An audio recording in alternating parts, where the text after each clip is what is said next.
What type of relationship y'all in? What y'all doing? Yeah. As in relationships, like sexually, what we're in, etc. Yeah. Don't stutter. What you doing? I want to know what's going on with you. Welcome to Keep It, cricket media's show about pop culture and politics and what happens when they smack into each other at an alarming speed.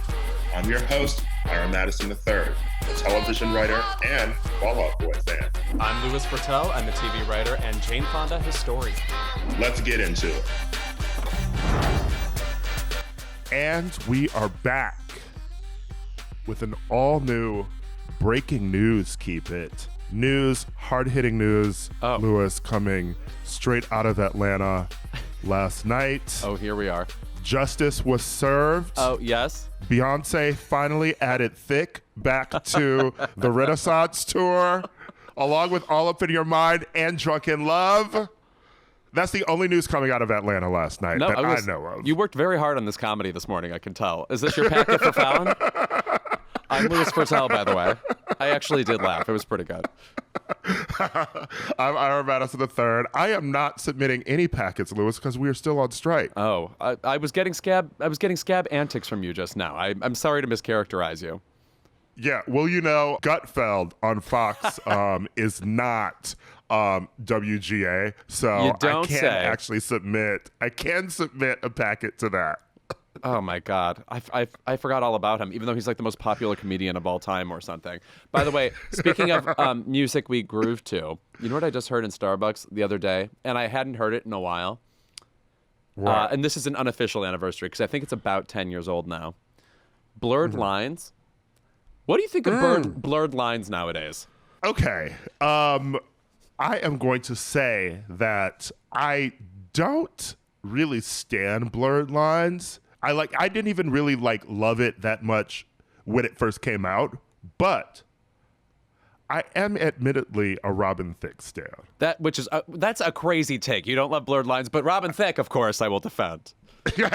It's a good song. I think it's a perfectly constructed song. I think that even before the controversy of, stealing, the song, and also, the Marvin whole, Gaye sample, right?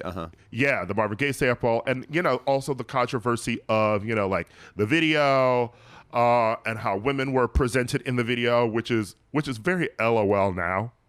That seems so quaint. But I don't know. I like early Robin Thicke. I love listening to Lost Without You. That's a good song, and slow jam is not usually my thing either. It's a good vocal. Slow jam Robin Thicke is more my vibe, and that upbeat, that whole era of Pharrell, with Happy and shit. I like Airstrikes, bomb it again, and bomb it some more. The period where he left, I like the Neptunes era so much, the rock era. I love the the Britney era. Milkshake. And I also love, and hip hop stuff he made too, Clips and everything else. But that period in the early 2010s when Pharrell was making, grocery store music, this a bane of my existence. Here's the thing. I was surprised to hear it. I mean, also bizarrely, so 10 years ago, I was on this game show called The Chase, and it took forever to film. It's not like Jeopardy where they do 5 episodes a day. It's a primetime game show, and they do 2 episodes, and there's tons of camera angles and stuff. So between takes, they would play songs for the audience to literally dance to, and they played Blurred Lines, I'm not kidding, I think maybe 3 times.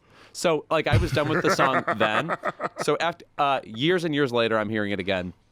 I feel like it's the best Charlie Puth song of all time, but Charlie Puth didn't make it. You know how Charade is one of the best Hitchcock movies of all time, but Hitchcock didn't make it? It's like that for me. No. I'm kind of waiting for Charlie Puth, who I'm still out here standing even after that last album. I'm still waiting for him to come up with something at that level. I think Blurred Lines should be kind of a North Star for him. It's like Hall & Oates, Wham, Everything She Wants. By the way, the Wham documentary on Netflix, so good. Did you see that? Yeah, I watched it. I liked it. So pleasant. I mean, it's also, it's nice to get a George Michael documentary that isn't just what happened to George Michael or what happened to George Michael is tragic. Like hearing him come up as a songwriter is really interesting, and the narration from both him and Andrew Ridgeley is a lot of fun. But anyway, no, I was surprised to like Blurred Lines now more than I did then. But we were so inundated with that song at the time. Like you couldn't be out there standing that song that long. It's all we heard. It was like Uptown Funk. Which, you know what? I still like Uptown Funk though. I like songs that say the words Michelle Pfeiffer. Well, Michelle Pfeiffer, that white girl. I'm like, come on, bitch. That's saucy. Michelle's my girl. Like, Angelina Jolie is my girl, as we all know, but Michelle Pfeiffer she's an icon. Oh, yeah. No, and she comes in on Instagram, too, being like, just having a wonderful day. And I'm like, I bet you are. You're Michelle Pfeiffer. You and David E. Kelley. Yeah, right. What a marriage. Come on. Yeah. Some people have too many TV shows, but David E. Kelley's not one of them. They're all good. Do you think before they got married, she was just like, I do have to ask you one question, David. He's like, what? And she was like, what were you thinking with, smell this shoe? Yeah, from Boston Public. Yes, do right. you remember that? Yeah. Oh, my God. Right, he's was Boston that Loretta Public. Devine doing that? You know what? If we went through all the things we've made Loretta Devine do over the years, I don't know that we'd be proud of ourselves. Not everything is that Grey's Anatomy arc. Okay, wait, speaking of Marvin Gaye, who you brought up a minute ago, I love when Twitter does a one gotta go. Oh, me too. Yeah. So this one had Michael Jackson, Prince, Stevie Wonder, and Marvin Gaye. And so the question is, here's a picture of 4 people. One, you have to delete entirely, including everything they ever did in their career, correct? Yes. Jesus Christ. I mean, you said Stevie Wonder is one of them? Mm-hmm. God, I mean, it's so... I mean, there's no correct answer, I would say. I personally, if I had to pick one, I mean, Marvin Gaye's music is probably the most important historically, so I don't think you can get rid of him. But I would say Stevie Wonder, unfortunately, because in the 80s it got bad. Okay, I will say one thing. We already know what's going on. You know, like Marvin asked, like, what's going on, and it's we already know. Okay, at this point, what's happening, right? brother? We're aware. Yes. Yeah. I am trying to remember where I was this weekend with I was at this restaurant, Holiday Bar, one of my favorite restaurants in New York, and whoever was playing the playlist on Saturday night was like a Stevie Wonder stan, and they were playing just constant Stevie Wonder, and I was like, you know what? I can't get rid of this. I can't. And also, I feel like it was easier for you to say get rid of Stevie Wonder because you have your white happy birthday song. And if you have to delete, which I love to sing, the regular happy birthday song. If you have to delete Stevie Wonder's happy birthday, I don't know what I'm doing when that cake comes out. No, no, you're twiddling your thumbs. Yeah.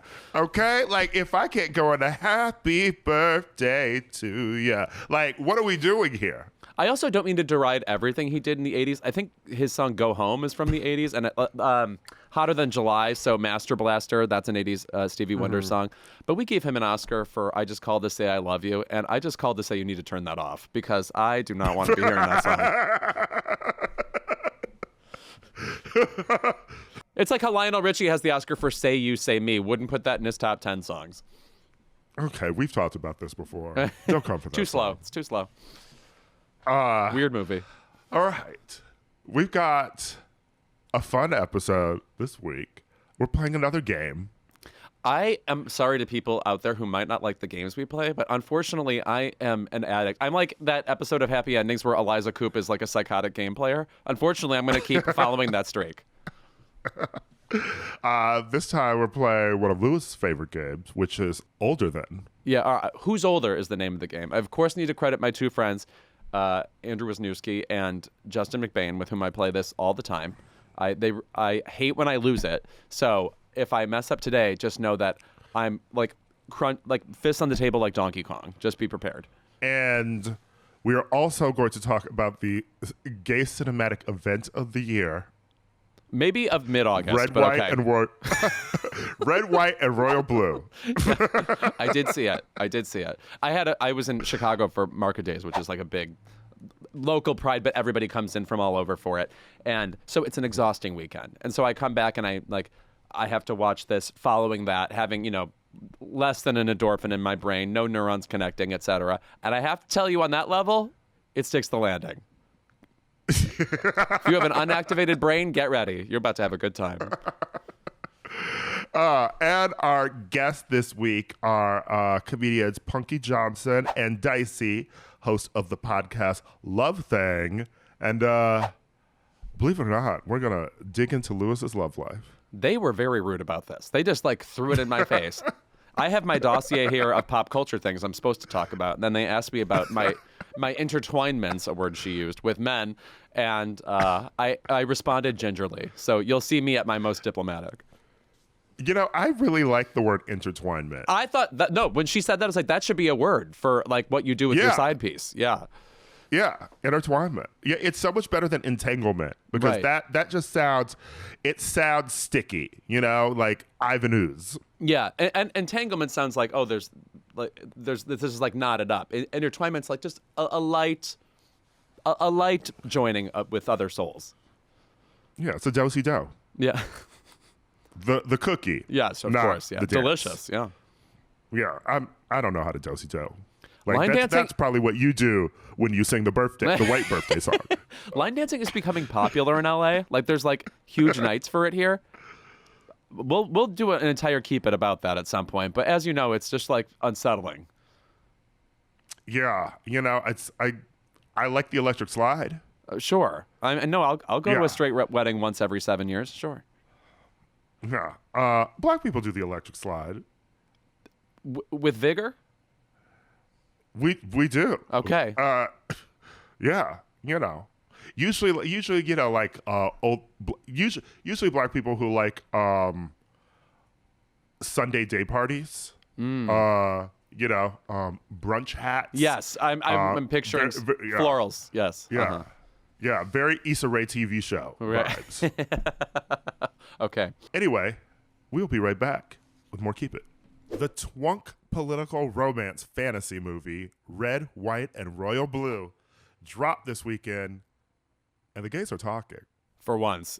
I know it's a really silent community. I'm so glad they had the nerve to finally speak up. But honestly, we're just using this as an excuse for me to bring you my British accent. Right. I actually throw up several times during a podcast. You don't hear this on the actual episode, but today I'll be doubling my number. Red, White, and Royal Blue is based on a book by Casey McQuiston, and it is about the son of the U.S. president, a female U.S. president, okay, fight the power, and the son of... Well, he's a king in the movie, but in the book, it's a queen. It's like a Queen Elizabeth type. But in the movie, now it's like a King Charles type.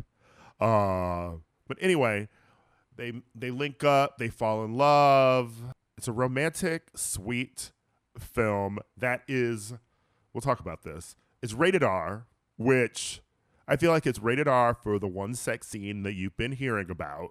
That's been online, people have been sharing the clip. The gay British one, Henry, teaches the American one how to have gay sex. Yes, and in the movie, so you get this missionary thing, and apparently there are people who didn't know gay people could have missionary sex, to which I say, why don't you use the internet sometime? Why can't you just type in, what do gay people do with their lives? Answer these questions. I have to tell you, we put the answers out there. You can find them on Twitter in living, screaming color. Half the gays that we follow online are constantly just uploading videos of themselves doing it in the missionary position. No, please. That's elected gay officials are out there on OnlyFans. Please, pay attention. I will say, though, that you brought up Eliza Coupe earlier. Famously, there's a happy endings joke about how Yes, there gays is, can have right. missionary sex, which told me, that there are no gays in that writer's room. Jesus Christ. I mean, I would love to know what they thought. It's just pure doggy all the time. Come on. That's too much. Happy Endings is such a gay show. Totally. Just in totally. essence. So it's very weird that it's that slipped through. Okay, here's the thing about this movie. I mean, it's a perfectly traditional rom-com, I guess, where two characters aren't supposed to be together. They get together. It's unlikely. And then, they see if they can work out in the end. But I want to figure out, what is it about this movie that just, in a way where it's hard to define camp, what is it about this movie that feels Hallmark Channel even though it's not?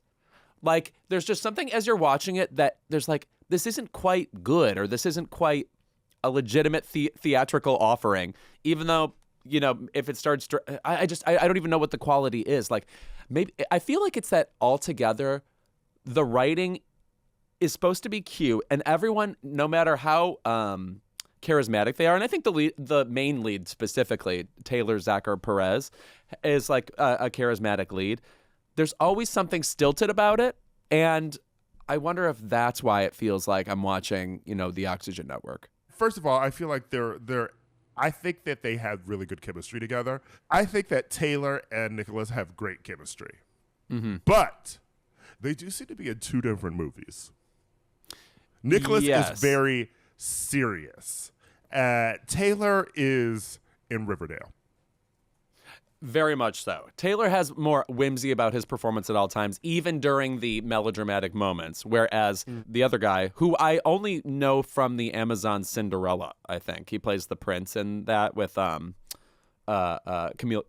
Cabello. I did not see that. Okay, well, I did. I have to tell you, Idina Menzel sings Material Girl in it, so you better sign on up if you don't have Amazon yet. I should stream it because I don't want Billy Porter to lose his house.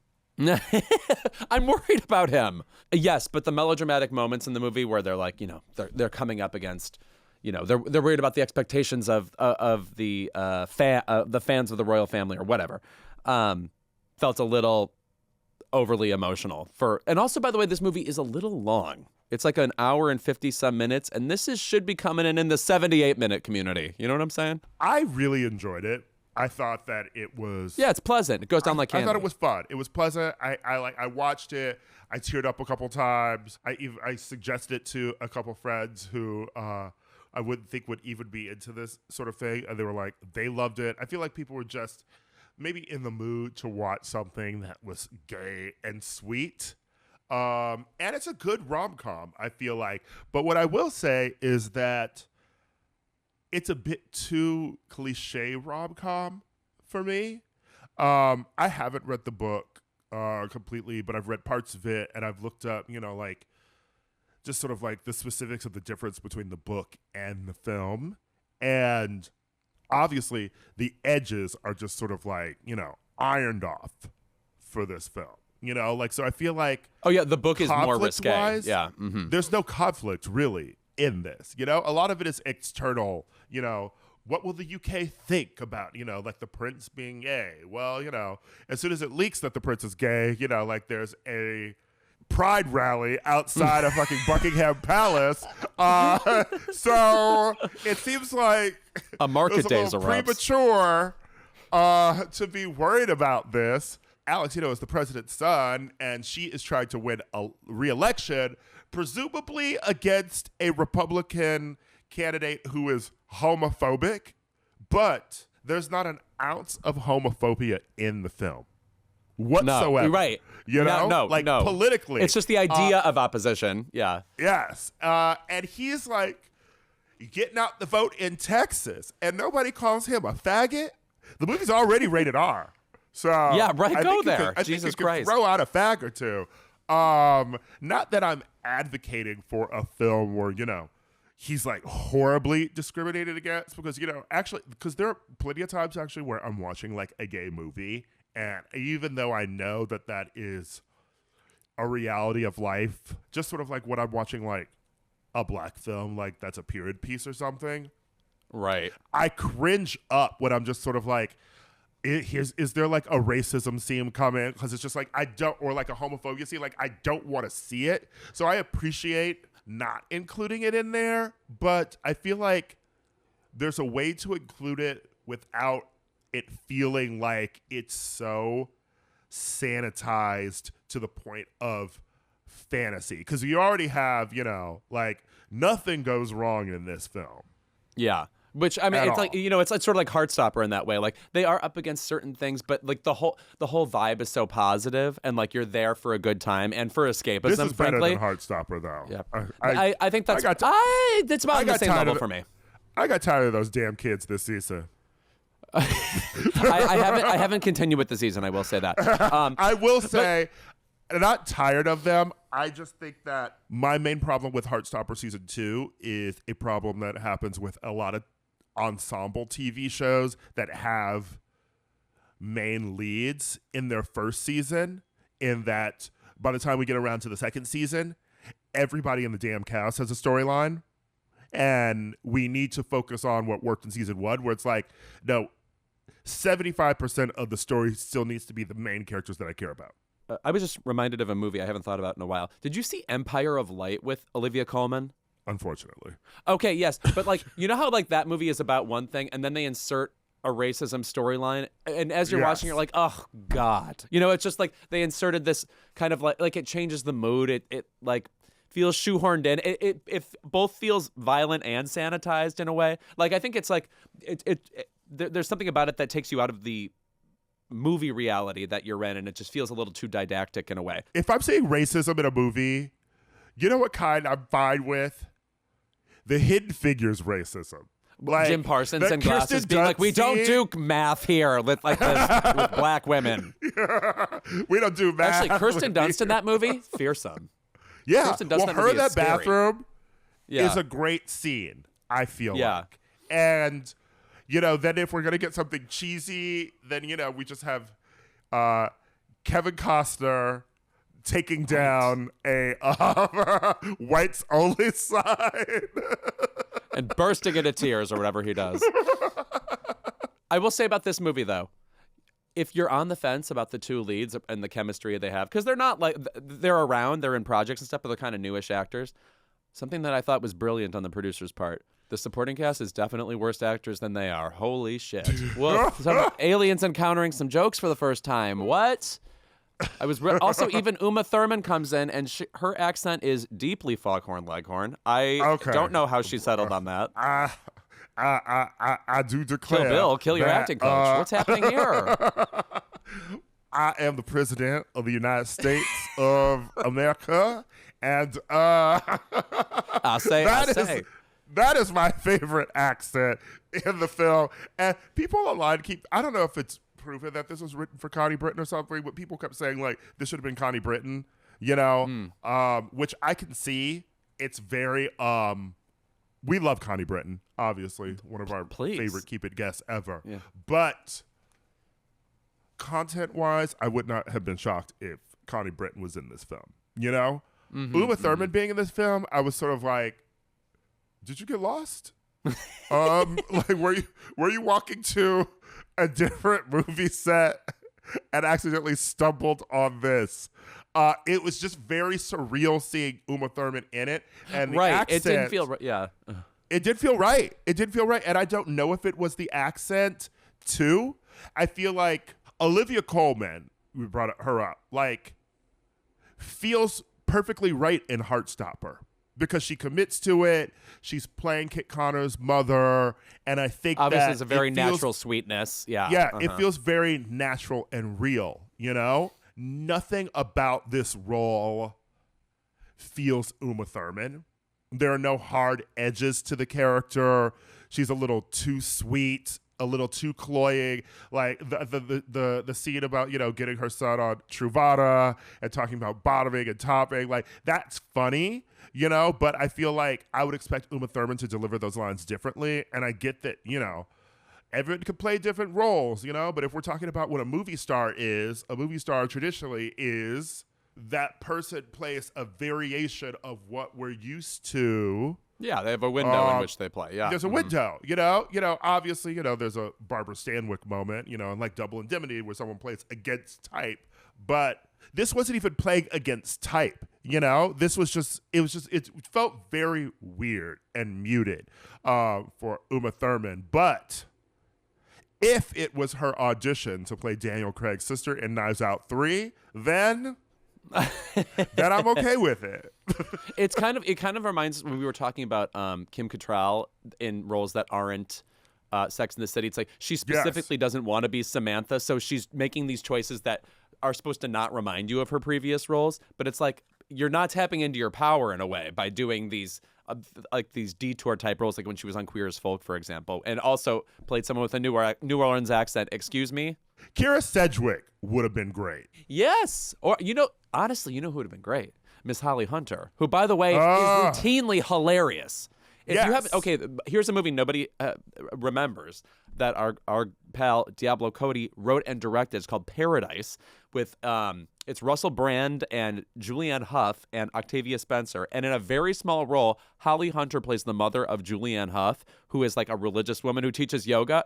She has one fucking line in that is so hilarious and so weird. I don't know how she landed on this delivery. Please look this up. Anyway, I haven't spoken to Diablo in like a week and a half. Please text me. I miss you. Moving on. I have a hard relationship with Holly Hunter. Stole Angela Bassett's Oscar, etc. Right. But I do love Holly. I do love her. Haven't seen her in a minute. Miss Holly. She was on Succession somewhat recently. Oh, I will say, do you know who I think gives the best supporting performance in Red, White, and Royal Blue? I am not kidding. Rachel Maddow. Rachel Maddow is kind of great in this film. She was too convincing doing fake news. It was like, it was illustrating something to me. It was like, you can make everything seem real. And you're literally talking about a prince hooking up with the son of an American president. It's just pure gossip, something she would never really talk about on her show. And she is reporting it like it is hard news. It was for real acting. I found it almost jarring. Well, don't you think that was just confirmation that everything that we know about the deep state is real? Are there any two funnier words than deep state? Where are all the problems originating from? Oh, the deep state. Oh, well, let me go there. Hold on. Let me get out ways. You get there and it's just LL Cool J singing his song from Deep Blue Sea. Oh my God, LL Cool J's acting career. Is he still on NCIS? Probably. Okay. By the way, I did like the gay sex in this movie. I did think that scene was hot. I did like the gay sex too. I thought that was good. And I also think that I thought it was educational.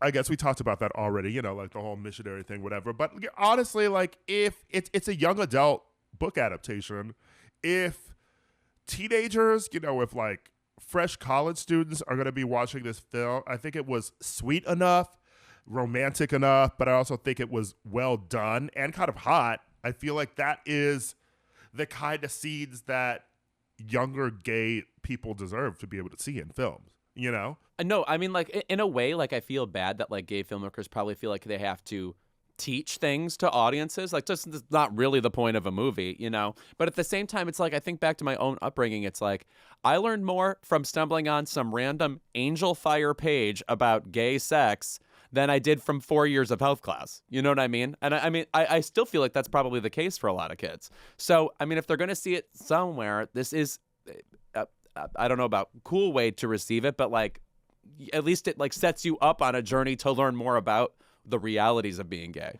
And honestly, I thought that the direction in the film was good. I thought that Matthew Lopez did a good job. Mm-hmm. It was his directorial debut. I certainly liked it better than his play The Inheritance. It is, that's a tough play. It's a tough play. It's also a lot of play. You thought The Coast of Utopia was long. This was the whole The Inheritance is the whole continent. The continent of Utopia. Lots of peninsulas in this one. Yeah. I saw The Coast of Utopia. Long ass play. Yeah, right. Some of them are. Tom Stoppard. You know what he doesn't do? Stop. Yeah, I had forgotten he directed this. Yeah, interesting. And you saw Passages, by the way, the new gayish movie with Ben Whishaw, right? Yes, from Iris Axe. Let me tell you something. There is fucking in that movie. Oh, yeah? Is Ben doing it? Yes. That scraggly little thing. Let's put that ass to work. There are like 3 sex scenes in the film. The one with Ben Whishaw and Fran Rogowski is one of the hottest sex scenes I've ever seen in a film. Truly. And it is. And he's like a button-up cardigan of a man. Ira Sachs's direction of this film, well, first of all, the movie's NC-17. Got that, and I think maybe it's non-rated now, but obviously because of the gay sex in it, it is so interesting to describe it, just because it is, it's not directed in sort of a pan ends or anything. It's very much sort of like the camera is situated in one spot. You can't even see really all of their faces or bodies. It's very much, it's a film that's so sexy in the way that it just frames people's bodies, even when the sex scene isn't happening, just like the way people are framed in a party, the way people are framed when they're dancing, when they're moving, when they're not moving. I think it's a really exciting film. But no, the sex scene is almost OnlyFans level. That's what it sounds like. If the camera's like kind of fixed in one place and you're sort of, there's like a kind of it's voyeuristic. Fly in the room vibe. Yeah. Yeah. And also found out that Ben Whishaw is really good friends with PJ Harvey, who I am obsessed with. And that just makes me more into him as a person. Actually, I'm getting a little stalkery about Ben Whishaw. And this will be a good in for me. I think you're gonna love him in this. I did not see that. I did not see that in Ben Whishaw. Let's just say that, okay? But passages, first of all, the other actor opposite him, Fran Rogowski, is this German actor who is in this movie, Great Freedom, which I fucking love. It's set in post-war Germany, where being gay is illegal, and it's about this man who's arrested, in sort of like a gay raid, and goes to prison, and meets someone in prison, and they have a relationship there, and I think it's I normally hate that type of movie because it like stresses me out, but it's so good, and he's so good. Ira Sachs is a really good director. I loved everyone in this film. I loved him. I loved Ben. I loved Adele Exarchopoulos. She's in Blue is the Warmest Color. She's great. I would honestly say that this film is, obviously it's getting a lot of, attention because of the sex scene. It's a very sexy film. You could call this film The Worst Person in the World. It's very much in a vibe. It's very much in a vibe with that film. It's very much, great movie. It's very much insularly focused on Frad's character. He's the lead. He's a film director, and how controlling he is with relationships. Obviously, the conceit of the film is he's in a relationship with Ben Whishaw, and then he has an affair with Adele.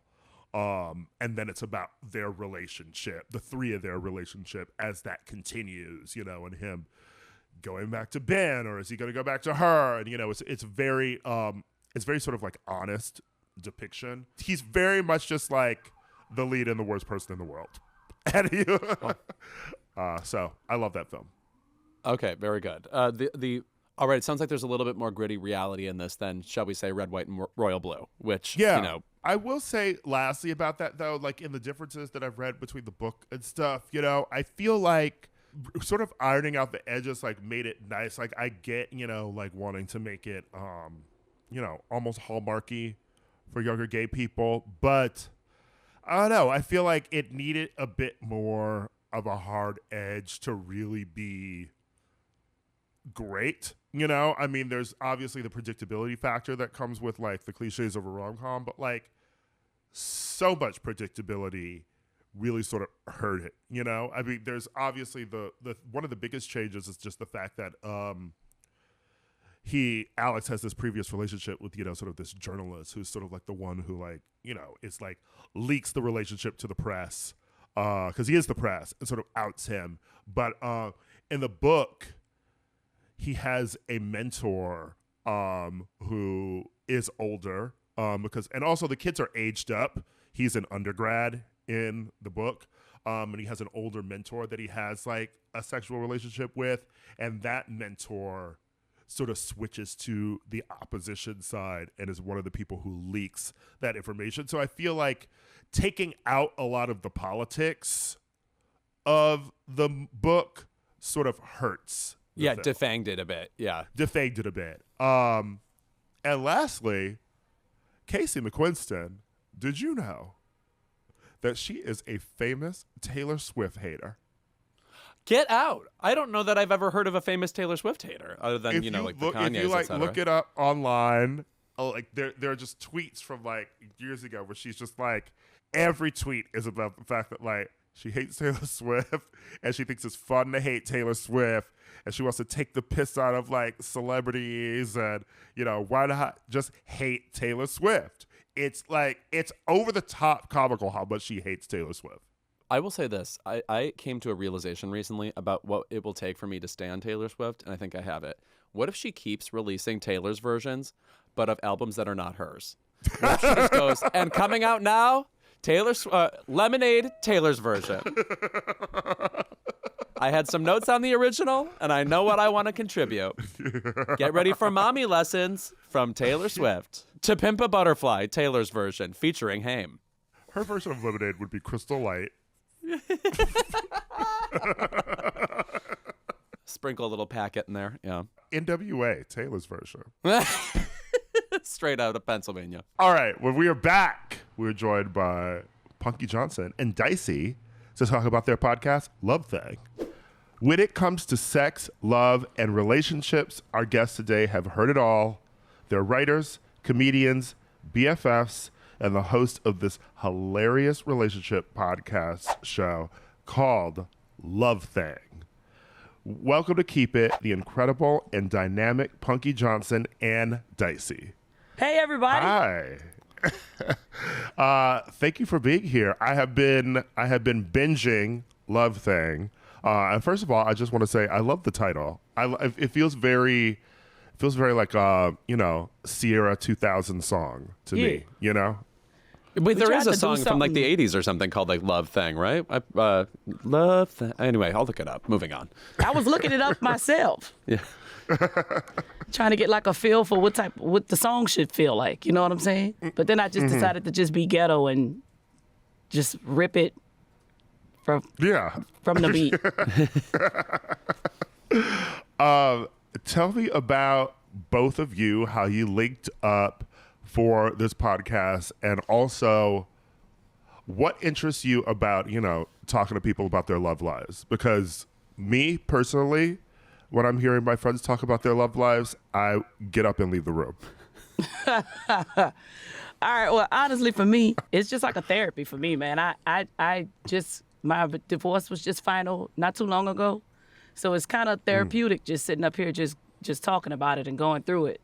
I'm kind of starting to see all the mistakes that I made in my marriage instead of pointing a finger and I'm holding myself accountable for a lot of shit and I'm fixing it. I mean, 9 times out of 10, I really kind of don't know what I'm talking about. I'm really just talking off some ghetto experience.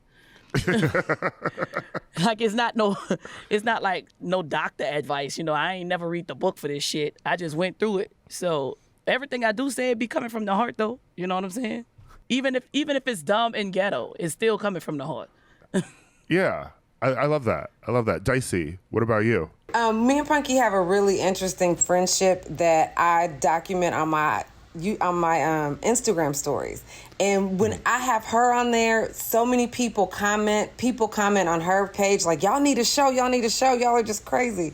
So when XM approached her about a podcast, we kind of just put something together. We wanted to talk about something that we were just highly unqualified to talk about. The subject, we're very unqualified. But it's fun and it's, we're older. We've all been through, I'm going through a divorce right now. And we have a lot of insight on love and just from our perspectives. And I think it's just interesting for them to hear our banter as well as just our crazy thoughts on love. So, yeah. I mean, is it crazy that, the podcast is so fun, but like these divorces are such fresh experiences. Do you ever find yourself like hesitant to bring up like details that would otherwise help a listener or something? Do you feel like, oh, I shouldn't talk about that ever? I'm still not ready to talk about it. She gonna be ready. I'm getting her ass ready. See, what Dicey going through is fresh. See, I've been going through this for years and years and years. The only reason why my divorce finally got final is because I been chasing my ex-wife for 2 years. So I'm just like, bitch, where you at? Sign these papers, because California got some crazy laws to where it just took a long time to get it done. But I'm ready to talk. But baby girl, it's all fresh for her. She's still going through the motions, but we're gonna help Dicey. I don't want you to cry right now, so I'm gonna shut up. Girl, shut up. You know I'm not about to cry. With your little ass. Divorce does seem like among the worst human experiences, though. Like, we've devised this like labyrinthine way to just separate two people that is endless and endless and endless. It just feels like constant trauma. So I applaud you for being able to just be rad and fun on this podcast. Oh yeah, people think marriage. Yeah, they do say for better or for worse, but it don't say for better or for worse. You know what I'm saying? Once we get the two worses, I'm out. I got to go. No. I stay. I made a promise to God. He get it. He probably told you not to do it in the first place, and your ass wasn't listening. Exactly. I had a lot of guilt at first about being separated and everything, because my parents have been married for 51 years. You know, just like. It's just, but you got to be happy at the end of the day. You just got to be happy. You can't stay just because your parents, because of, some other shit that happened generations ago and how they used to believe. And, it's not the same anymore. So, yeah. I feel like, even the decision to end a marriage is sort of like, we have to make decisions like this sort of like every day. I mean, like whether it's, like a long-term friendship or whether, it's like, you break it up with, like your nail person or something, like it's what goes into the process of like really deciding that a relationship should be over, whether it's a marriage or otherwise. You getting deep. Oh, you asking the questions. Come on, questions. I mean, when simple. Like it's done. I don't want to argue anymore. It was simple for me. This what I could tell people, right? When people, I feel like you got to notice certain things. You got to notice habits. Because if what you're doing is a habit and it's creating toxicity up in here, you can't, it's hard for you to break habits. This means this just who you are, and you got to find somebody that's going to accept that shit. So I spent years waiting for my wife to change these habits. And before I knew it, it had been 7-8 years. I'm like, oh, this bitch, this just who you are. And I just been waiting for you to become something that you ain't going to become. So it just became real easy for me. The day I walked out it was like a month after COVID. I had no job. We had no income coming in. And then buku money was missing out my bank account. And I never checked the bank account because I'm like, we ain't spending no money. So I ain't got to check it. And then one day I just went and checked it. I mean, it's all kinds of money gone. I'm like, bitch, what you been doing with the money? She was like, that's my business. And I left. At that point, I'm like, we out. Because you ain't doing nothing to help this family while we sitting up here and we at odds. You spending the money? And then you don't want to tell me what you spending at all? Bitch, I got to go. That was my last straw. And I pulled about 675 straws. It's like that game Kerplunk. The marbles fell after you pulled the 90th straw. I tried to hang in there, man, because, like Dicey said, we staying there, like her purpose was generational. I had been knowing my girl since high school. So I'm staying for the history of it, my first love. I didn't know how to adjust, who gonna love me, and talking all that bullshit. Man, I had to snap out of that. Now, I mean, like, the nature of this podcast is you're giving advice to other people, but do you find yourselves learning things about each other as you do this podcast? Have you been surprised by one another at all? I don't... People thought that it was going to be we were going to be the exact opposite on this podcast. They thought I was going to be the logical one that but it just seems like all the DMs and all the responses we've been getting, people are like, wow, Dicey, I didn't know you were this cutthroat, or wow, I didn't know you, do you hate, this one guy, he was like, do you hate men? How long have you hated men? He asked me this every single day for 3 days straight. He just, and without me answering, he just kept asking the same questions. I'm like, that's not how I mean to come across. So, I've been listening to the episodes trying to figure out why people think that about me. And if so many people have said that, then is it something true to that, Yeah, talk to your energy healer. Yeah, go talk to her. hating us is valid. People really been saying I'm the fair. logical one. When I'm, it was supposed to be opposite. Our vision was for it to be opposite because I do be coming up with some off the wall crazy type shit. But I've been healing. I've been in therapy. So a lot of things have, changed inside of me. So, my conversations are different now. I'd like to suggest that the person who DM'd you 3 times in a row, do you hate men, is fucking psychotic and he hates women. So that's just my my take on that. Like, why aren't you paying attention to me? Why aren't you answering my obviously insulting question? My dog don't hate men. She just to the point. Like, I just got out of divorce. I'm trying to get to the bag. I ain't got time for your foolishness. What's up? Like, that's kind of how she come across. Like, she ain't got time because she don't. Who got time for the bullshit now? Also, I mean, you will get used to this too as the podcast goes on. Like, as we've noticed for like 6 years of doing this, like, people love to have conversations with themselves in your DMs. And like, there are plenty of people when you look, it's like you have been asking a question, you have been basically responding to yourself, or like people have in jokes with me for a conversation that I have never responded to for like 4 year. I'm like, well, I'm glad you're entertaining yourself. I would say diaries exist. I mean, I would invest, Go get the address, Dicey, and send them some journals. But people just need someone to talk to sometimes, and I feel like that. I mean, like, that's also why relationship advice, works for people, because I feel like sometimes I feel like people know an answer, but they really just want someone to tell them. I found that when you talk to even friends, it's very much, do they just want to have, something confirmed for them, or are they really looking for advice? And sometimes people just want some non-bias, like sometimes, sometimes it's helpful to talk to a stranger. You know what I'm saying? I love when people can like just feel. Like, I was in the airport the other day, man, I just met this stranger, right? And I was just dealing with something, and she just come up to me. She's like, I know you. I was like, that's my name. I'm Punkie, blah, blah, blah. She just grabbed my hand. She was like, you look like you need one of these. And she gave me this big, long hug. And it broke me down. I was like, lady, get your fucking hands off me. I ain't got time to be up in this airport emotional. How did you know I was going through something? Yeah, was this Della Reese? Who does that? Wow.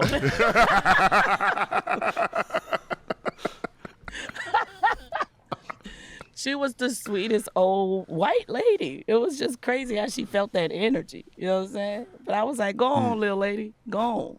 I am always going through something at the airport, though. So I feel like anyone who runs across me at the airport would be like, I'm going through something. Which airport? If I'm not mistaken, I was coming from Indiana. Okay. Oh, the friendly Midwest, sure. And in Indiana, they're doing a lot of buying fireworks, so they need some social interactions there. Yeah. What type of relationship y'all in? What y'all doing? Yeah. As in relationships, like sexually, what we're in, etc. Yeah. Don't stutter. What you doing? Oh, I want to know what's going on with you. Talk about your summer situationship, Louis. Oh God, I'm like pulling my necktie like I'm the white guy in the Baby Got Back video. But I met a guy a month and a half ago in Fire Island who's a doll, and but he lives in New York and I live here. I don't date really. My life's a one-player game. I'm like Tomb Raider. I come into every situation, excited for an adventure and solo, and then I take my backpack and my fancy boots and I leave. Okay.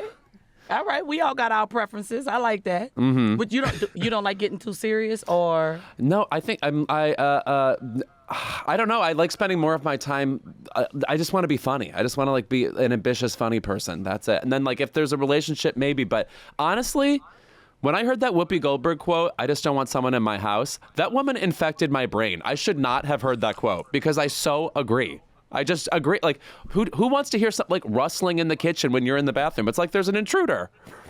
Yeah. That is a very, very true statement. I love living alone. I've always like, especially after my marriage, I think that if I get married again, I want 2 separate houses. Bitch, I'ma see, let's go on, let's just keep dating and courting. But at night, I'ma holler at you. Yes. What could be better? It's so whimsical. And then you get your own life to yourself. I don't know. It's again, it also boils down to like sleeping in the same bed. Like, beds are warm. What is happening here? Why are we doing this? Why are we touching each other? Like, I don't need to know your sweat content. Do I sound psychotic? You can tell me. Yeah. No. I sweat when I sleep. I mean, the room could be 52 degrees. I still be hot. Right. So I get it. And you? What about you? You ain't getting out of this easy. You know what? I am not in a relationship, but I feel like I am sort of the opposite of Louis in that I am, Louis is on his Tomb Raider mission, and I feel like I am on like I walk into a room and then it's like, I will become quickly like obsessed with someone or very into someone, sort of intensely, and then it'll just sort of go away. Yeah. So I was just talking to my therapist about that. I was like, am I like the 1.5, 2 year person and then out? Because I don't, I like dating around sometimes and playing and, being a hoe. But sometimes I like to be settled in and dating someone consistently. But I feel like after the 2 year mark, I'd be like, I don't want to do this no more. No, I feel like there should be more of a culture set up around that, about the idea of like a somewhat permanent relationship, or like something that goes on, and then there's like an out somehow. Like you have to, you have to end it no matter what. Hard out. 2 years, hard out. Yeah, I feel like adorable. my longest was 5 months.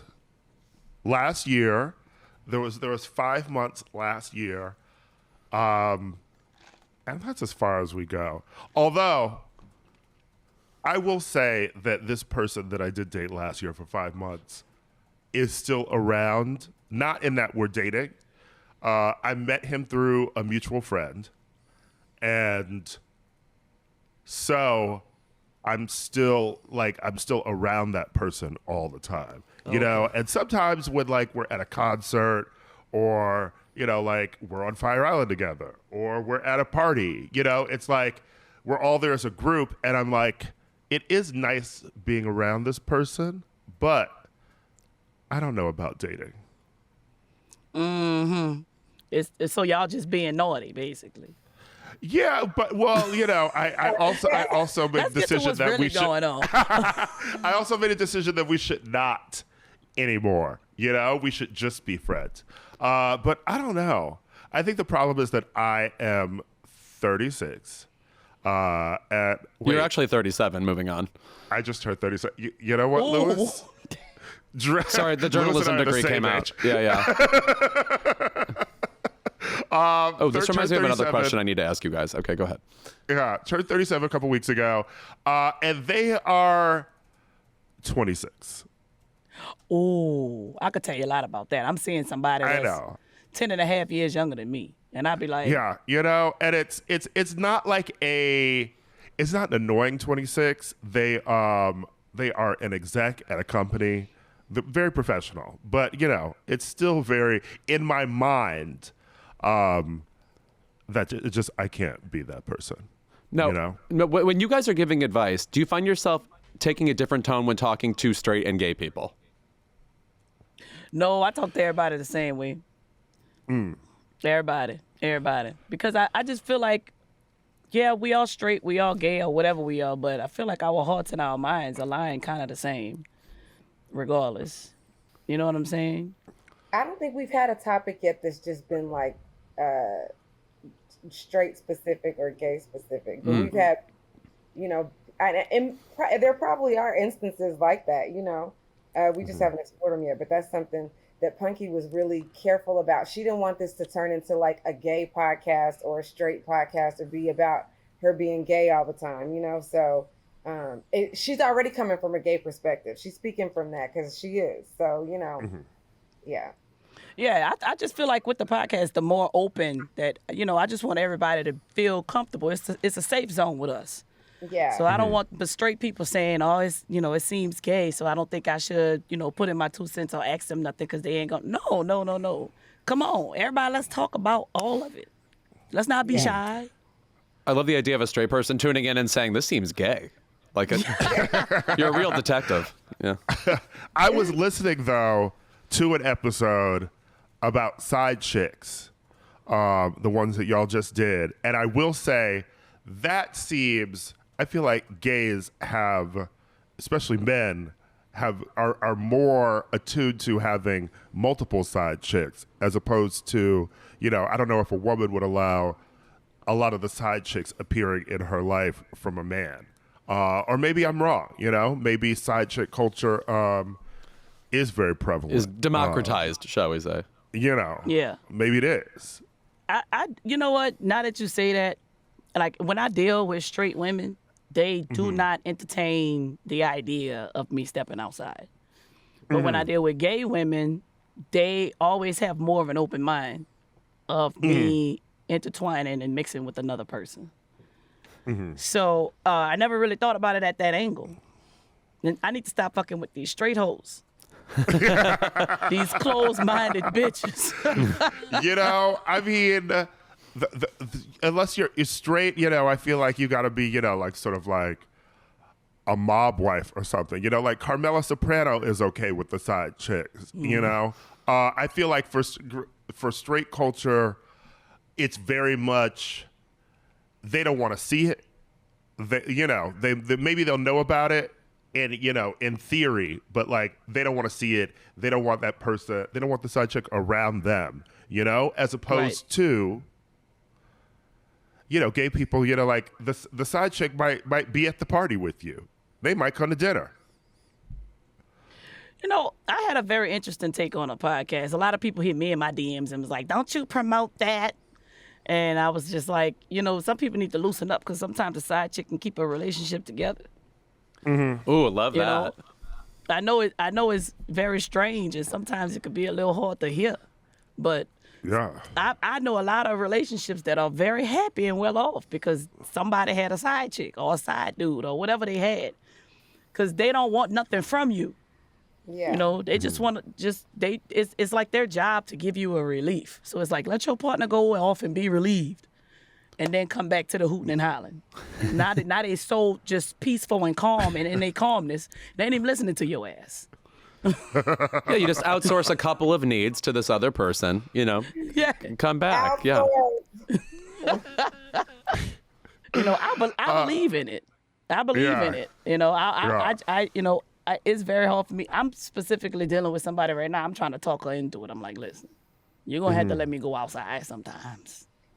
I just don't think it's natural to be with just one person for life. Yeah. I think people can do it, but the majority of people cheat. The majority of people either have a side bitch or are the side bitch. Like, and if we could just all keep it open and transparent and like really understand being realistic about it.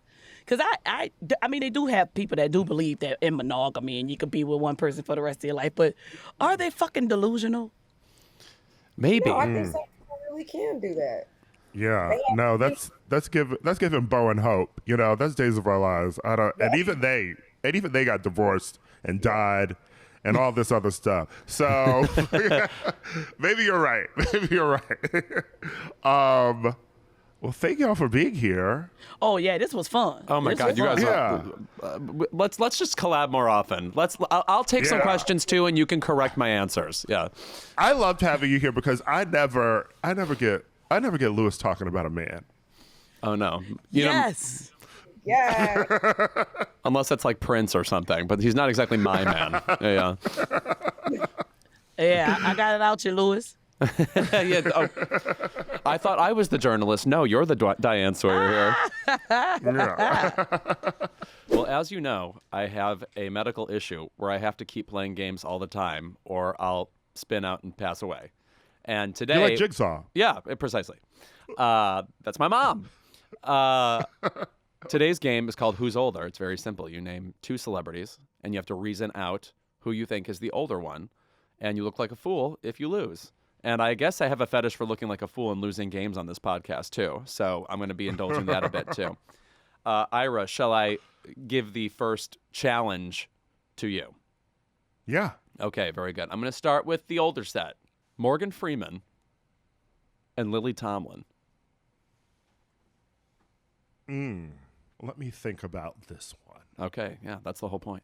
In the late 90s, Morgan Freeman was running around with Ashley Judd, helping her solve crimes, Yes. kiss the girls, and high crimes. But I recently learned that, like, in Double Jeopardy, Ashley Judd was, like, 26. So, or like 28 something. She was in her late 20s. So, Morgan Freeman was probably only in his 40s. And Lily Tomlin was in 9 to 5. Mm-hmm. And I feel like in that movie, she was around 30 something. Maybe late 30s. Even though she seemed older. But that's, older movies always make people seem older. Right. Namely around in the 80s, yes. Yeah. So I'm going to go with Lily Tomlin is older than Morgan Freeman. You're starting off on the wrong foot. Unfortunately, Morgan Freeman was born in 1937. He actually is older than I thought. And Lily Tomlin is born in 39. Jane Fonda is also born in 37. I always remember that Lily's a little bit younger than Jane. But no, Morgan Freeman 37? Yeah. Morgan Freeman is up there. I recently looked up Michael Jim Caine. Crow hadn't even hatched yet. Michael Caine was born in 1933. This man is 90 years old this year. People are just getting up there. I'm really frightened for everybody. I just want to say also that this game gets you into the mindset of me, who has an obsession over when things happen year-wise. And it's good to know celebrities' birth years because, as you know, everybody's age is constantly changing, but their birth year does not change. So pick some coordinates that help you, that like center you. Like Madonna, 1958. In fact, Madonna turned 65 in 2 days. And then the day after, Belinda Carlisle turned 65. Tom Cruise, born in 1962. Pick a couple of favorites so that you can compare other celebrities' ages to them. Sarah Jessica Parker, Well, I know 1965. that Tom Cruise was born July 3rd, 1962. Because the ultimate July born birthday. on the 4th. Yeah. Well, I love that he was born. I love that he's in. I've always loved the fact that he's born on the 4th of July, but he was born the day before the 4th of July. Yeah. Like most things we know about him, it's a lie. Yes. Okay, hit me. I'm ready to do this. Viola Davis Okay, great. and Brad Pitt. Viola Davis is definitely born in about. She's between 1964 and 1966 for sure. Brad Pitt. So we're talking about when he debuts in Thelma and Louise in 1991. Got to be like 20. I think they're pretty close. I think 57. I'm going to say, that's really hard. I think you set me up with a hard one. Viola Davis is probably about 57 years old, I'm going to say. And Brad Pitt is, I'm going to say, is like a year older. I'll say Brad Pitt is older than Viola Davis. You are correct. Thank God. This is why I come to this podcast, to be correct about Brad Pitt and Viola Davis. Was I right on the ages? Is she 57? She is 58. Okay. She's a Leo, born August 11th, 1965. Happy birthday, Viola Davis. Why haven't you been on Brad Keep Pitt. It? Jesus. What else are you doing? I see this woman on Kimmel. She's hilarious. I'm funny. Come here. Well, why don't you approach her? Okay. She would be frightened. And Brad Pitt was born 1963. Okay, that's about right. Yeah, that's about right. Brad Pitt's early career in the early 90s when those movies like California, Cool World, there's a lot of weird shit in his past. There's a lot of weird shit in his present. That's true. We can't even work through that. All right, next one. Let's see here. I haven't even looked this one up yet. Jennifer Lawrence and the star of Red, White, and Royal Blue, Taylor Zacher Perez. Timely. I'm gonna go with Jennifer Lawrence. And why are you going to do that?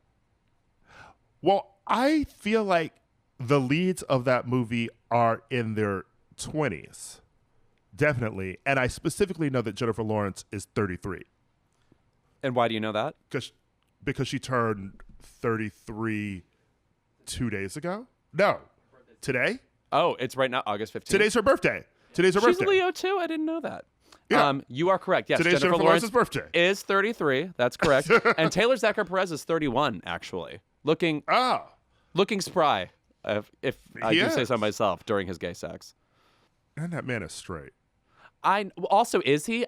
That's one of those people where I type in, is both of them he are straight. gay? And then the Google is like, Taylor Zachary Perez has never really said one way or the other. I was like, that means he's straight. Come on. Both so gay-seeming, though, so I get it. No, it's pretty good casting, and also that guy looks so. Just certain people truly look like Disney princes. He like the size of his eyes, even. Oh my God! I mean, put him in Tangled. Yep, right. Yeah. Yeah. Yeah. Oh my God! Today I did know that today is Jennifer Lawrence's birthday. A strong happy 33. Birthday. Happy birthday, J Law. I feel like I probably saw that this morning or last night while scrolling, and it just sort of seeped into my brain. And by the way, we've said this before. No hard feelings. Loved it. If you haven't seen it yet, go see No Hard Feelings. As soon as that movie hits streaming, I will probably watch it several times. Okay. Yeah. One more person. Diddy. Oh, okay. I'm there. That's tough. All right. And Matthew McConaughey. I think Matthew McConaughey is younger than you think. I think he started, even though his career started in the early to mid 90s, he was very young then. Diddy, this is what I'm going off of, and I don't feel good about it. Diddy, I feel like is around the age of Jennifer Lopez, who is the late 60s. And I feel like Matthew McConaughey might be the early 70s even. So I'm going to say Diddy is older than Matthew McConaughey. That's a trick question. Are they born the same day? They sure were. No and the way! same year. Wow. They're both 53, and they were both born November 4th, 1969. Wow. Also, don't do that to me again. I look like a fool. There was no win for me there. There are a few famous celebrities. Now, you loved, but you soak in information. Yeah, like a I'll fucking keep sponge. it. I'll remember. So like now, Diddy and Matthew McConaughey born on the same day. There are a couple other famous examples of people born in the same day, namely Madonna and Angela Bassett, August 16th, 1958. And I think we talked about that before. Yeah, but I would love to see Bassett Madonna, like a film about their progression. And another one I remember is Meryl Streep and Elizabeth Warren, which also just feels cosmically correct somehow. Mm-hmm. I mean, Meryl Streep will probably play her. Yeah, right. Who else? Who would play Elizabeth Warren? I feel like that's a little bit more Annette Bening, honestly. Though she's done too much in the biopic realm recently. That's fair. Yeah, Meryl Streep would play her a bit more funny than serious. Honestly, she was fucking great in Don't Look Up.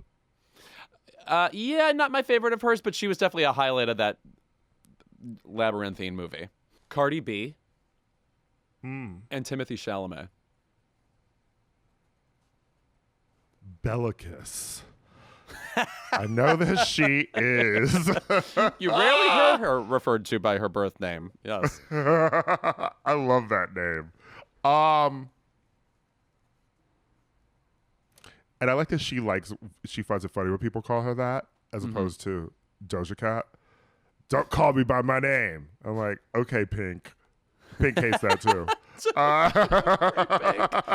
Oh my God! So at Market Days over the weekend, which is it's a lot of that is right around Wrigley Field. Pink was performing there over the weekend, so you constantly heard Pink songs bellowing out of the arena. It felt like you were in a giant CVS. Anyway. Okay.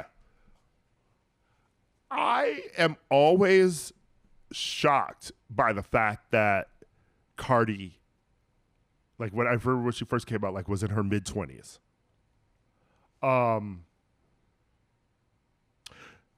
And I know that Timmy was at NYU right before. I'm going to go with he is older, but I think only by a year. I think he's 27, because I think he's older than Zendaya, who I know is 26. Because I know Zendaya is born 96. And I think Timmy was born maybe 95, and I think Cardi is either the same age as Zendaya or a year younger. Well, here's the thing. You're exactly right about Timothée Chalamet. He was born in 1995. He's 27. Cardi B is 30. She's 30 now. You were right that she started in her mid-20s. You didn't do the math. I should have. Yeah, I should have added the time. I should have added the time. These are the skills you build when you play this game. Yeah. See? You're learning. She was probably 25. Where's my brain? If she was 25 when she was doing when like Invasion of Privacy came out, then of course she's like 30 now. That's so fucking long ago. Yeah. No, right. But Bodak Yellow is like an old song now. Yes. But anyway, so if you have specific challenges like this, I guess send them to me. And then maybe, I don't know, speaking for myself, maybe I'll just make videos where I like reason it out for hours and hours. But I can't explain it. Something in this game really ignites me. I love to play it. And do it with your friends and upset them. You know what else might shock you? Same age. Ryan Gosling and Kim K. Interesting. Another one that's interesting is Ryan Gosling is born the same year as Macaulay Culkin, which it's just like obviously Macaulay Culkin occurred way before Ryan Gosling did, but they're the same age. And then I guess Kim K is born the same year too. They're both 1980. Christina Ricci, 1980. But yes. It makes sense, I suppose, because obviously, yes, Macaulay Culkin happened as a kid. And then I feel like right as Macaulay Culkin was aging into teenagedom, that's when Ryan Gosling was in like Breaker High and Young Hercules. So it makes sense. Yeah. You'll find these connections and more in the game Who's Older. I'm going to market that. I'm going to sell this somehow. I'm going to make a lot of money off this somehow. I don't know how. All right, well, we're back. Keep it. And we're back with our favorite segment of the episode. It is Keep It, Louis. What are you angry about this week? So much. Putting on my you ought to know anger for this one. First of all, I just want to say preemptive keep it to the season of Fall, which is a classic keep it of mine on this show. Here we go. 6 years in a row. Here we go. I'm back. Fall, as you know, is the funeral of summer. When people want fall to come, I ask you, do you really love closed-toed shoes that much? Do you really need to be wearing jeans that much? Summer is when we are most alive and vibrant. Why are there summer vacations? Because we want to be celebrating during the summer. So no one's like, oh, it's September 24th. Time to go have the time of my life. You sound stupid. You sound like a goddamn animal. Fall in New York is sexy and romantic. I feel like I'm in the movie Serendipity. Okay, well, that's a medical disorder, and I'm sorry you have it, and I don't mean to make light of it. But hold on. I can handle the concept of leaves 2 days. Honey, I'm over it. Girlfriend, keep that on a mural in the dentist's office. I don't need to be walking around in leaves. You put that can be in the big picture of like a paddle wheel next to a cabin that's in your dentist's office. That's where I want the leaves. Otherwise, I don't need to be near that. Better keep it, more relevant keep it. I think has to go to this movie Maestro, which is the Leonard Bernstein biopic starring Bradley Cooper. Now, I'm just operating off a trailer we saw. I guess this would be more of a teaser, where he and he's obviously in Rick Baker-like makeup as Leonard Bernstein. His wife in the movie is played by Carey Mulligan. And in the trailer, they're having this whimsical moment where they're back-to-back sitting and kind of laughing and playing a game where they think of a number. Basically, it's like a game we would play on Keep It. I found it, one, boring. Two, do you know 48. what this movie's... Wrong! 13! I found this boring for a couple of reasons. One, this movie to me right now seems like DeLovely without the songs, which is the composer is gay, the wife is devoted to him, and they have some sort of connection despite the sexuality situation. Secondly, Carey Mulligan in this trailer, the accent she's giving, Mama, she sounds like the Count. I don't know what she was going for. It's like Hepburnian, but also the Count. So she is, it's like mid-Atlantic, but also you're from Hungary. I have no idea what's happening.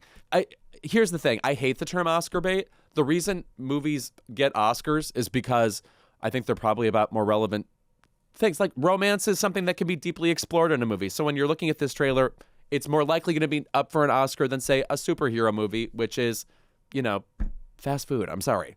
That said, it really does feel like a movie we've seen before, like The Theory of Everything or something. Here's the difficult man. Here's the woman. We have this marriage, and the score will be lovely.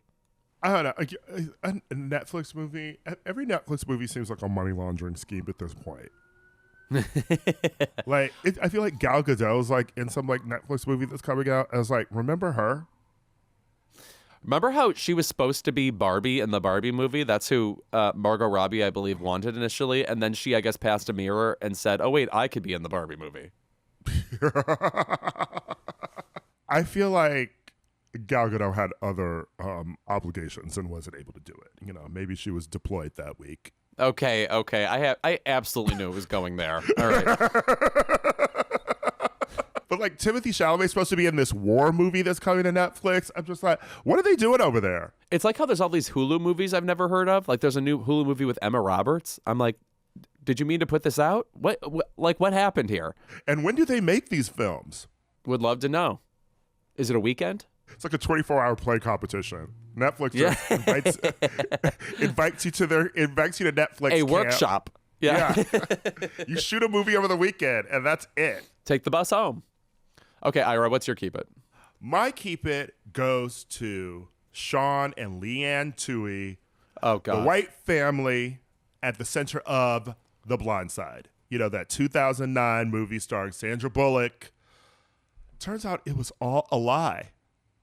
Michael Oher, the kid that they allegedly adopted in this film, they never actually adopted. And they really sort of tied him up in a conservatorship and were profiting off of the idea that they had adopted him for their foundations, making money from this movie, making sure that their kids were also profiting off of this movie, and he didn't see a single fucking cent. This might be the whitest family of all time. If we had to rank them, and believe me, I've tried. This is like Slavery 2, Back in the Habit, you know? First of all, there are a lot of emotions that I feel coming from this. I feel like, one, I'm glad I never saw that bullshit movie. Like, The Blind Side. Oh, it's so good. I'm kidding. Nothing about that movie ever fucking appealed to me, you know? It was always giving white savior. Now it feels even more wicked. And also, I'm not shocked by this because do you remember this? I'm pretty sure we talked about this like the first year of Keep It. Leanne Tui, do you remember the time that she owns like some KFC restaurants?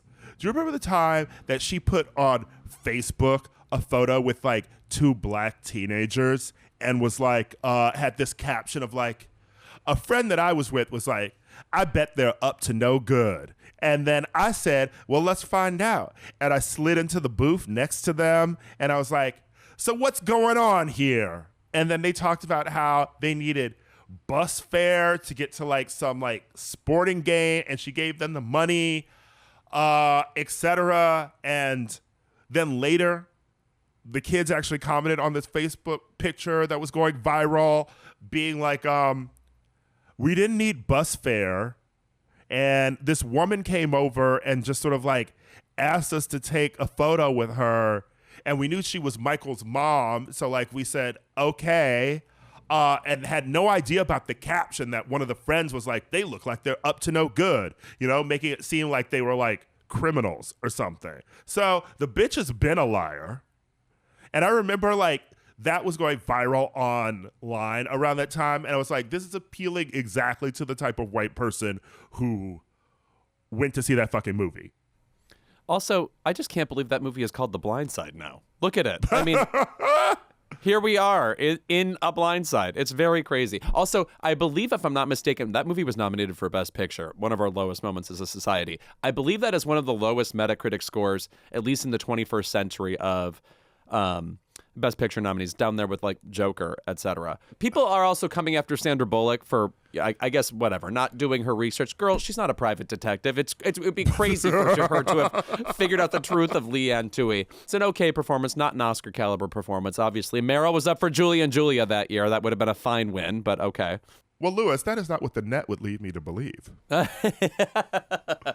was, of course, all journalistic fact, the movie The Net. Yeah, people are coming after Sandra Bullock being like, return that Oscar. I'm like, girl, First of all, Sandra Bullock is going through a lot right now, so let's leave her alone. She just lost her partner. That was like really depressing news to hear, because I was also literally just thinking about Sandra Bullock before that, and then the 1-2 punch of all this Sandra Bullock news like coming out like got me feeling like Clytemnestra over here.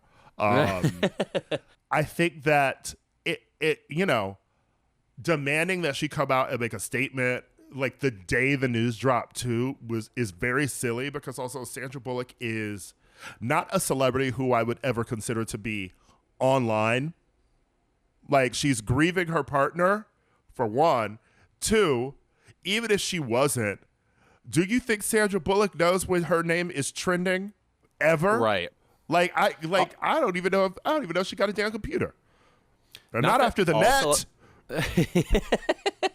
The one movie you've ever seen starring Sandra Bullock. Also, not that all celebrities aren't entitled to privacy, but Sandra Bullock in general is extremely entitled to privacy. One of the most horrifying stalker cases I've ever read about in celebrity history. So just keep that in mind too. That's what the net was about. Okay. Got to see this movie. You really got to see it, Louis. It's on. It's happening. Mm-hmm. It's on Criteria. It should be. I gotta say, it sure is. Honestly, it should be. They have a teen slasher, like a high school slasher, like genre that's coming to Criterion for Halloween, and like The Faculty and I Know What You Did Last Summer are being added to Criterion for that month, and I'm like, oh, so any old fucking thing. Okay, don't come for The Faculty. And do not come for I Know What You Did Last Summer. Jon Stewart's best movie performance. Yeah. I Know What You Did Last Summer, a modern day Giallo film. Exactly. You did last summer. Oh, I remember Bridget Wilson Sampras. You don't have to tell me twice. And your girl Anne Heche. Anne Heche was feral in that movie. Not that she was ever unferal in any movie, but yeah. Every biopic that has ever won a fucking Oscar, there's a bunch of lies in it. So I would not presume that any biopic you love is telling the truth. And two, that any actor who's also not actively like writing the script them fucking selves is doing anything involving research for a fucking role. Okay? Like, let's be serious here. No, this story is unbelievably gross. If we're taking back Oscars, come on now. I got a list. Okay? By the way, I think it's actually an opportunity for The Blind Side too. Let's see the real story now with Sandra Bullock arranging the scheme. Honestly. Come on now. And, like, I get, like the anger with, what happened to him. But, like, let's go after the evil people, the Tui family. Like, who even jumps to, like, your first thought is like, oh, let's take this Oscar away from Sandra Bullock. Like, you think he's thinking about a fucking Oscar? No. Yeah, he doesn't care. No. He's thinking about paying his bills. Okay? He probably didn't see that movie. Yeah. He's like, I don't need to see Tim McGraw act today. Yeah. That and another brief keep it of a movie that is sort of related to The Blind Side, The Help.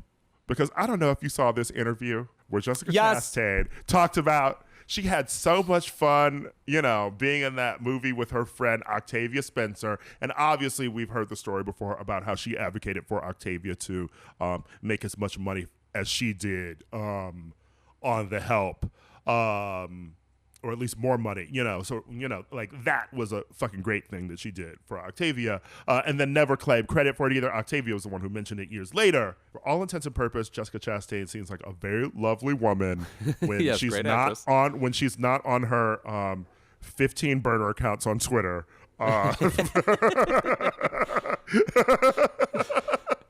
Telling people to jump out a window because they didn't like Mrs. Sloan. Jessica Chastain suggested that they revisit the characters in The Help, and maybe she and Octavia Spencer are best friends and living together, and Octavia's helping her raise the baby that she had in The Help. Are you demented, girl? I feel like Octavia is still recovering from being a producer on the Green Book and the blowback to that. She needs to not be wrapped up in this. By the way, love Octavia Spencer. Love her. But what kind of fucking Grace and Frankie and Jim Crow do you think that we want to watch? What would that movie even be about? It would have some of the light racism that I said I liked in Hidden Figures. It'd be like, they'd have a scene where they want to look for an apartment together. And it's like, well, we're not going to let you live here because you want to live with a Negro. And then Jessica Chastain, the comedy is, she can't get the apartment either because she's an unwed mother. We learn so much. I love a movie that teaches us something. They get a gay man to pretend to be straight to live with them, and really it's Three's Company. Oh my God. Okay, well, unfortunately, now it's a good movie. Comic mix-up, lots of scenes on the phone when Octavia can't stand the other actors anymore. Who plays that role? Oh, God. Oh, and of course, it's Alan Cumming. Perfect. Bring me back to The Help. Let's get Ben Whishaw in there. He's British, too. That's that right. Adds to the comedy. And he's doing all sorts of gay things in movies, as we discovered. I cannot wait. I'm going to watch it right after those.